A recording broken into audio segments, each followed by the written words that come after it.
اعوذ باللہ من الشیطان الرجیم بسم اللہ الرحمن الرحیم الحمد للہ رب العالمین والصلاة والسلام علی سید الانبیاء والمرسلین وخاتم النبیین اللہم صلی وسلم وبارک علی سیدنا محمد النبی الکامل وعلی آلہ کما لا انہایت لکمالک وعدد کمالہ۔ معزز ناظرین، السلام علیکم ورحمۃ اللہ وبرکاتہ۔ جاذب پبلیکیشنز میں خوش آمدید۔ میں محمد سعید جاذب آپ کی خدمت میں حاضر ہوں۔ تعلیم القرآن کا سلسلہ جاری ہے اور میں آپ کی خدمت میں سورۃ المائدہ کی تفصیلات و تشریحات پیش کر رہا ہوں۔ آج کی نشست میں سورۃ المائدہ کی آیت نمبر 2 شامل ہے۔ ارشاد باری تعالیٰ ہے: یا ایھا الذین آمنوا لا تحلوا شعائر اللہ ولا الشہر الحرام ولا الہدی ولا القلائد ولا آمین البیت الحرام یبتغون فضلا من ربہم ورضوانا واذا حللتم فاصطادوا ولا یجرمنکم شنآن قوم ان صدوکم عن المسجد الحرام ان تعتدوا وتعاونوا على البر والتقوى ولا تعاونوا على الإثم والعدوان واتقوا الله ان اللہ شدید العقاب۔ اے ایمان والو، اللہ تعالیٰ کی نشانیوں کی بے حرمتی نہ کرو، اور نہ حرمت والے مہینہ کی، اور نہ کعبہ میں بیجی ہوئی قربانیوں کی، اور نہ ان جانوروں کی جن کے گلوں میں قربانی کی علامات ہے پڑے ہوئے ہوں، جن کے گلوں میں قربانی کی علامات کے پٹے پڑے ہوئے ہوں، اور نہ ان لوگوں کی جو اپنے رب کا فضل اور اس کی رضا کی تلاش کرنے کے لیے مسجد حرام کا قصد کرنے والے ہوں، اور جب تم احرام کھول دو تو شکار کر سکتے ہو، اور کسی قوم کے ساتھ عداوت تمہیں اس بات پر نہ اکسائے کہ انہوں نے تمہیں مسجد حرام میں آنے سے روک دیا تھا، تو اس خیال سے تم ان کے ساتھ زیادتی کرو، اور تم نیکی اور تقوی پر ایک دوسرے کی مدد کرو، اور گناہ اور ظلم میں ایک دوسرے کی مدد نہ کرو، اور اللہ تعالیٰ سے ڈرتے رہو، بے شک اللہ تعالیٰ سخت سزا دینے والا ہے۔ یا ایھا الذین آمنوا لا تحلوا شعائر اللہ، اے ایمان والو، اللہ تعالیٰ کی نشانیوں کی بے حرمتی نہ کرو۔ ناظرین، شعیرہ کی جمع ہے۔ ہر وہ چیز جس کو کسی چیز کی علامت سمجھا جائے اس کو شعیرہ، شعار اور مشعرہ کہتے ہیں۔ جنگ میں جو الفاظ بطور علامت یعنی کوڈ ورڈز استعمال کیے جاتے ہیں، یا سفر میں اپنے قافلہ کو پہچاننے کے لیے جو نشان مقرر کیے جاتے ہیں، انہیں شعار کہتے ہیں۔ جس قربانی کے جانور کو مکہ بھیجا جاتا ہے اس کے گلے میں ہار، جوتا یا درخت کی چھال ڈال دیتے ہیں، اس کو شعار کہتے ہیں۔ حضرت عطا بن ابی رباح، یہ تابعی اور فقی، محدث اور عالم گزرے ہیں، فرماتے ہیں کہ شاعر اللہ سے مراد یہ ہے کہ اللہ تعالیٰ کی ناراضگی سے اجتناب کیا جائے اور اس کے احکام کی اطاعت کی جائے۔ خلاصہ یہ ہے کہ شاعر اللہ سے مراد ہے اللہ تعالیٰ کی حدود کی علامتیں، اس کا امر، اس کی نہی، اس کے مقرر کیے ہوئے فرائض اور محرمات۔ حضرت عبداللہ بن عباس رضی اللہ تعالیٰ عنہ نے فرمایا کہ شاعر اللہ سے مراد ہیں مناسک حج، اور فرماتے ہیں کہ مشرکین کعبہ کا حج کرتے تھے، ہدی یعنی قربانی بھیجتے تھے، مشاعر کی تعظیم کرتے تھے، اور سفر حج میں تجارت کرتے تھے۔ مسلمانوں نے ان پر حملہ کرنے کا ارادہ کیا تو اللہ تعالیٰ نے یہ آیہ مبارکہ نازل فرمائی۔ ناظرین، مولانا صوفی عبد الحمید سواتی صاحب رحمۃ اللہ علیہ اپنی تفسیر معالم العرفان میں لکھتے ہیں کہ شاعر اللہ سے مراد وہ چیزیں ہیں جو اللہ تعالیٰ کی عظمت اور معبودیت کا نشان ہے۔ چنانچہ فرمایا کہ ان کی بے حرمتی نہ کرو۔ شاعر اللہ کا احترام ملت ابراہیمی کا ایک ضروری حکم اور ہمارے دین کا ضروری جزو ہے۔ دین کے دیگر اہم اصولوں مثلا اللہ تعالیٰ کی وحدانیت پر ایمان، اقامت صلاۃ، مصیبت میں صبر، اللہ تعالیٰ کی نعمتوں کا شکر وغیرہ، ان سب کی طرح شاعر اللہ کی تعظیم بھی ایک اہم اصول ہے۔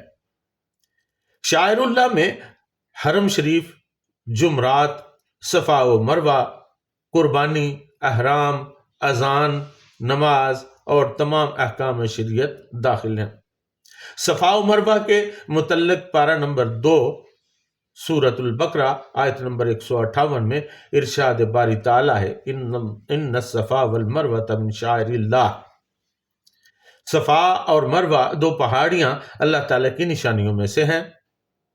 اللہ تعالیٰ نے ان سب کی تعظیم کا حکم دیا ہے۔ حضرت شاہ ولی اللہ محدث دہلوی رحمۃ اللہ علیہ فرماتے ہیں کہ یہ 4 چیزیں اعظم شاعر اللہ ہیں: آقا دو عالم صلی اللہ علیہ وسلم کی ذات مبارکہ، قرآن کریم، بیت اللہ شریف اور نماز۔ یہ 4 چیزیں اللہ تعالیٰ کے شاعر میں شامل ہیں۔ یہ سب سے بڑے نشانات قدرت ہیں، ان کی تعظیم بہت ضروری ہے۔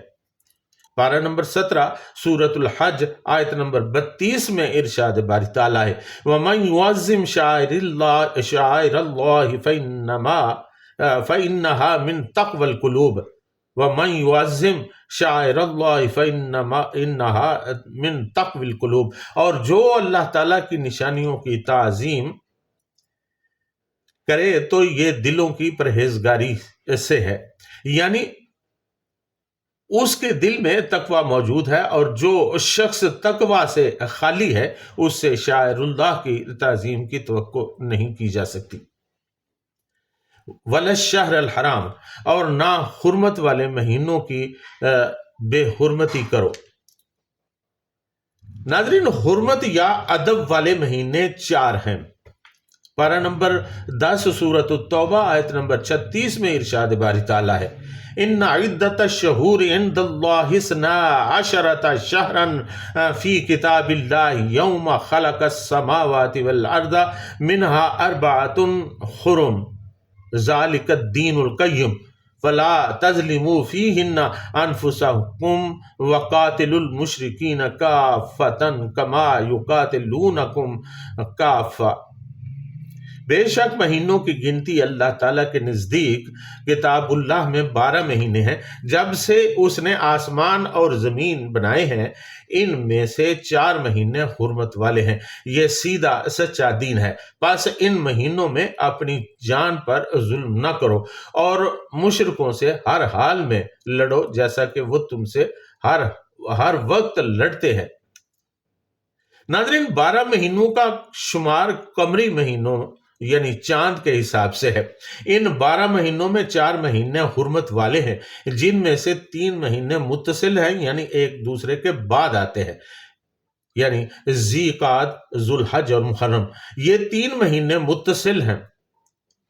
چوتھا مہینہ رجب ہے جو ان سے جدا ہے۔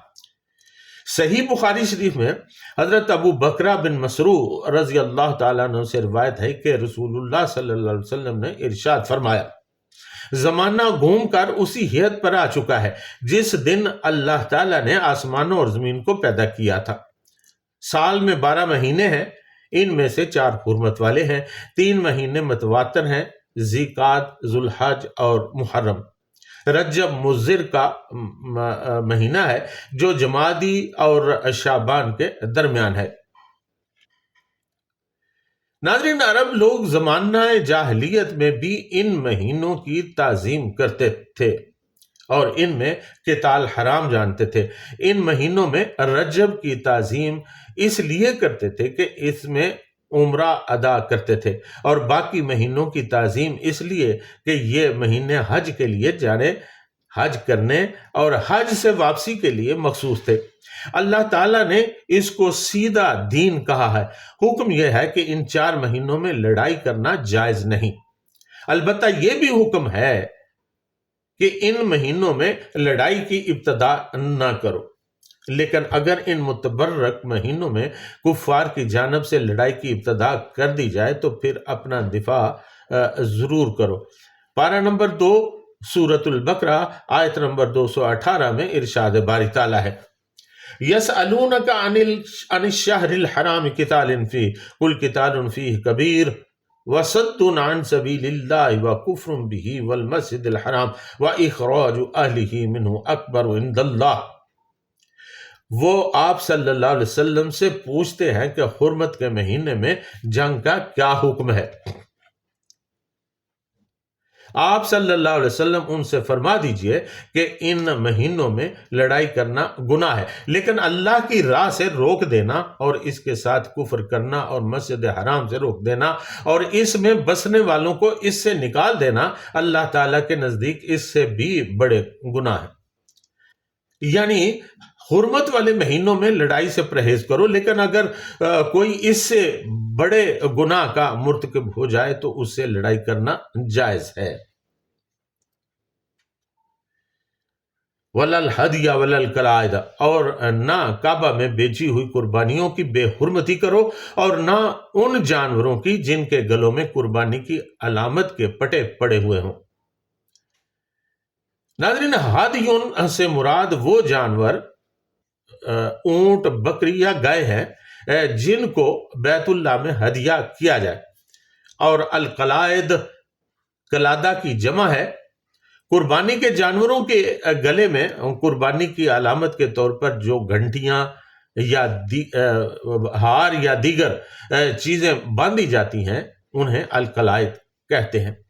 حضرت سعید بن زید رضی اللہ تعالی عنہ فرماتے ہیں کہ جو شخص حرمت کے درختوں کی چھال اپنے حرم کے درختوں کی چھال اپنے اوپر لپیٹ لیتا ہے وہ مامون قرار دیا جاتا ہے اور جہاں چاہتا ہے چلا جاتا ہے۔ القلائدہ کا بھی یہی حکم ہے۔ ناظرین، جیسا کہ حرمت والے مہینوں کی بے حرمتی نہ کرنے کا حکم ہے کہ ان میں قتل و غارت گری اور لوٹ مار نہ کی جائے، اسی طرح قربانی کے جانوروں اور قلائد کا حکم ہے، یعنی قربانی والے جانوروں کو ان کے مالکوں سے چھین کر انہیں کعبہ نہ پہنچنے دیا جائے اور ان جانوروں کے گلے سے قربانی کی علامتیں اتار لی جائیں یا ان کو نوچ گھسیٹ کر خراب کر دیا جائے، یا جس شخص نے اپنے جسم پر حرم کے درختوں کی چھال لپیٹ لی ہو اس کی بے حرمتی کی جائے۔ ناظرین، اس آیہ مبارکہ میں جو آج میں نے تلاوت کی ہے اس کے سلسلے میں کچھ تفاصیل ابھی باقی ہیں۔ عازمین حج و عمرہ کی تفاصیل کیا ہے، اللہ تعالیٰ کا فضل اور رضوان کیا چیزیں ہیں، اس کے علاوہ حج اور تجارت اور شکار کی اجازت کے بارے میں اللہ تعالیٰ کا حکم کیا ہے، کسی کے ساتھ زیادتی نہ کرنے کا حکم کیا ہے، تعاون اور عدم تعاون کیا ہے، اور خوف خدا کسے کہتے ہیں۔ یہ ساری چیزیں انشاءاللہ العزیز آئندہ نشست میں آپ کے سامنے پیش کروں گا۔ اللہ تعالیٰ سے یہ دعا ہے کہ اللہ تعالیٰ ہمیں قرآن مجید کو اس کے صحیح معنوں میں سمجھنے کی توفیق عطا فرمائے اور پھر اس پر عمل کرنے کی بھی توفیق عطا فرمائے۔ ناظرین، اپنے لیے بھی دعا کیا کیجئے اور میرے لیے اور میرے والدین کے لیے بھی دعا کیا کیجئے کہ جن کی وجہ سے آج میں آپ کے ساتھ گفتگو کرنے کے قابل ہوں۔ ناظرین، اللہ تعالیٰ بہت ہی رحیم و کریم ہے، اس کے رحم اور کرم اور فضل کی دعا کرتے رہنا چاہیے۔ آقا دو عالم صلی اللہ علیہ وسلم کی سنتوں کو اپنانے، صحابہ اکرام رضوان اللہ تعالیٰ علیہم اجمعین کے نقش قدم پر چلنے کی توفیق کے لیے اللہ تعالیٰ سے دعا کرنا چاہیے کہ وہ ہمیں ان باتوں کی، ان کاموں کی توفیق عطا فرمائے، اور اللہ تعالیٰ ہمیں ان راستوں سے بچائے جن راستوں پر اس کے غضبناک وہ لوگ چلتے رہے جن پر اللہ کا غضب ہوا، اور اللہ تعالیٰ ہمیں ان رستوں پر چلنے کی توفیق عطا فرمائے جن رستوں پر اس کے انعام یافتہ لوگ چلتے رہے۔ آج کی نشست میں اتنا ہی۔ وما علینا الا البلاغ المبین۔